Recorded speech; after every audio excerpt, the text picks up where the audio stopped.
Magandang araw mga boss. Dito tayo pala nito sa Lubo. May pumara sa atin hingi ng sticker at yung tabing dagat. Papuntang Lubo yan galing Simlong. Ito naman mga boss, papunta na to sa Cuenca. Kaso lang hindi masyado kasi maganda ang pagka-video natin. Dahil putol-putol. Ito pala yung biyahe natin na kahapon. Sumali kasi tayo dun sa Batangas Loop. So para sa ngayon success naman, nakarating tayo, nabigyan tayo ng mga award dahil natapos natin yung Batangas Loop. So sa lahat ng mga riders na mga kasama ko, ingat kayo lagi, God bless.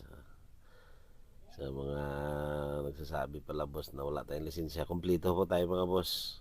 May driver's license tayo, meron din restro yung motor natin. Hindi naman tayo makapasok din sa mga loft na yan kung hindi tayo kompleto. Saka yung sa pagkahawak ng manabila natin mga boss, dyan ako komportable. Medyo kayang-kaya naman, walang problema. So, since 2006 hanggang ngayon, wala pa naman akong aksidente. Maingat naman tayo pagmamaneho mga boss. So, sa lahat ng mga nagsasabi na medyo delikado, tama, pero sa akin komportable ako dito sa sit up ko na to. God bless mga boss, God bless. Share, like, and follow mga boss. God bless.